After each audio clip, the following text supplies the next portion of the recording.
Hi, welcome to GRVO TV, G's Reviews, Views and Opinions.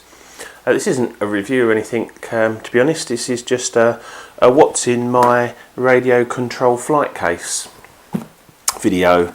Thought you might be interested. I don't know if you know, you may know from some of my other videos, but I, for quite a long time, since I was probably about 15, have flown RC planes, helicopters.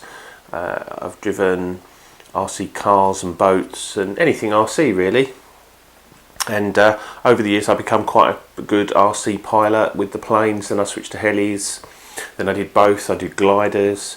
I pretty much only fly electric stuff now, not as much as I'd like due to work commitments, etc., but I'm getting a little bit more into it now. And interestingly, my equipment, even though was good at the time, is sort of pretty much out of date really, but I thought I'd just share with you what I use and how I use it. So I have a flight case which I take with me when I go flying generally, unless I'm just taking like one transmitter and one plane and a battery or something like that. But generally this is the system I have. This is an old Futaba flight case that came with my my 9-zap top of the range transmitter that I spent £1,000 on when, you know, back in the day.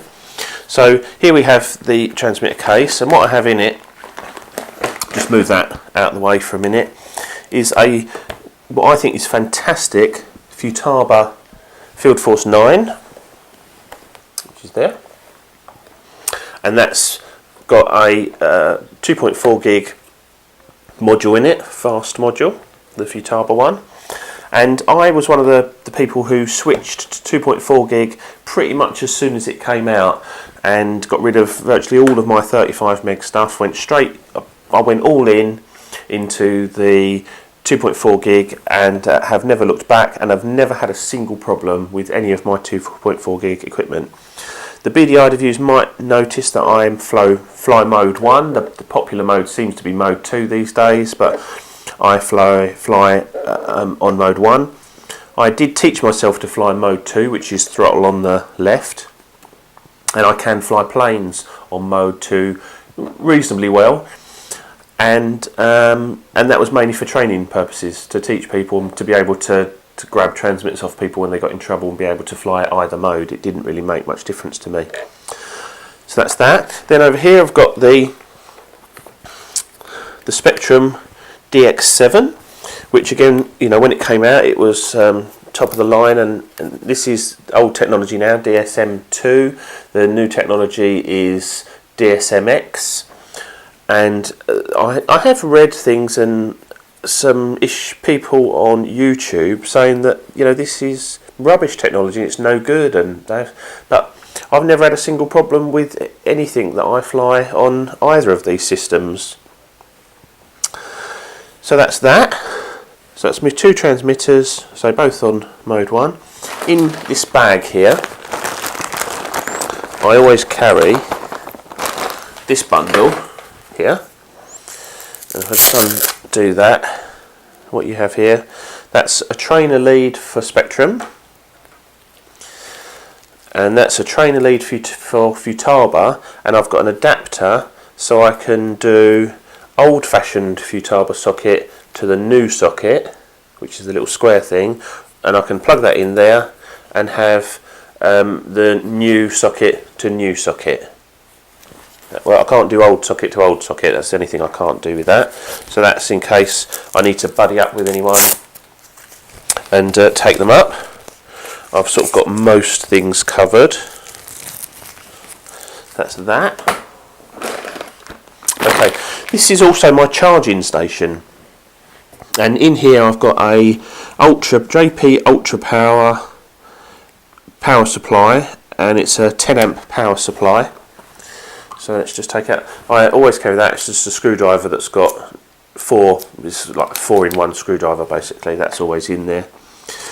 So I've got my power supply. I then have two Pro Peak Prodigy Mark II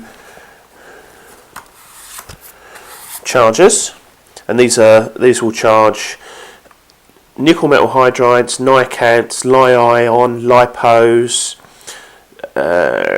NiCads from 1 to 14 cells, lipos from 3.6 to 18.5. Unfortunately only 5 cells, it doesn't go to 6 cells, but then I haven't got anything that's 6 cells at the moment anyway, so if I did buy anything I'd have to, with 6 cell batteries I'd have to change, but for now these work fine. And so I've got a pair of those, and they're just stacked together. Obviously I don't charge with them in the stacked position, I always separate them, and they've got long leads, and these are both wired into the 10 amp power supply, which has a fan in it, which is nice, so it keeps nice and cool, and that's stuck in there, that stays in there, and that's my system for charging, and that will charge my transmitters. In this bag is like a whole bunch of leads, and these are great leads. You get these, you can pick these up anywhere. I'll get this off eBay. It's a lead that comes with loads of leads on it, all different things, and then a couple of spare ones which you can add. I've still got one spare one on there, and you can add whatever you want on, so I can charge both transmitters, all sorts of different things. I've got a Dean's on there, some weird JST plugs, all sorts of different things on there, which is good. And then I've got a load more wires in here for charging all different stuff as well. So that's all the charging cables. What else have I got? Oh yeah, this is another charger, but this is just a little 2 or 3 cell LiPo charger, and it just uses the balancer socket. It's just a handy thing to have. I can just clip it to a 12 volt battery, or I can clip it to my power supply in there, and it's only a slow charge, 0.8 of an amp, but for some of the smaller batteries it's just a handy little thing to have. Obviously I don't keep any of my batteries in here, they're all in a separate case. I just keep them separate just in case I ever get an issue with the batteries. So that's in there.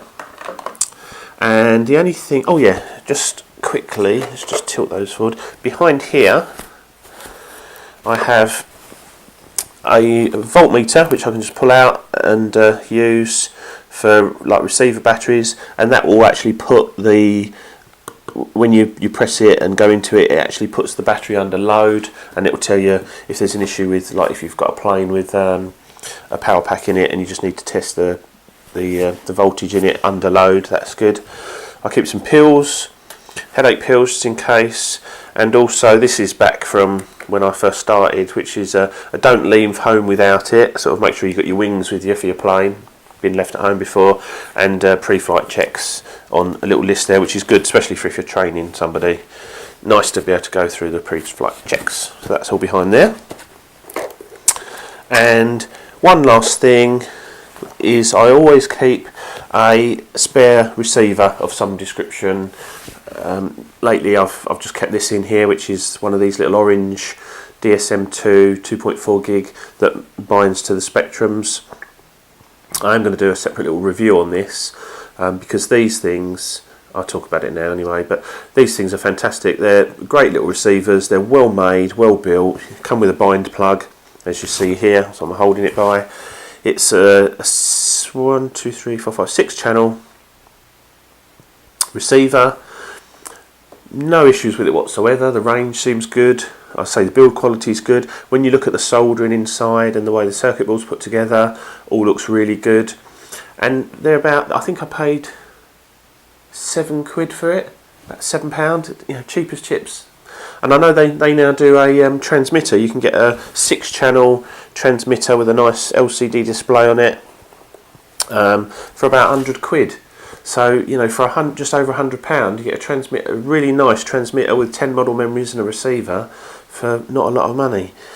Which, oh God, you know, back in when I first started, when I bought my 9 Zap, I paid over £1,000 for it, brand new. And you know, these are a fortune as well, but you can pick these up for £100 now as well, I suppose. But it's old technology, but all works well. Look after it, no issues with it whatsoever. All does the same thing ultimately. So that's it pretty much. That's what's in my RC flight case. So anyway, I hope this has been of interest to you. I'm going to do a bit more RC stuff, especially when the weather improves, if the weather ever improves. But for now, this is GRVO TV, G's Reviews, Views and Opinions. I'll see you soon. Cheers, bye.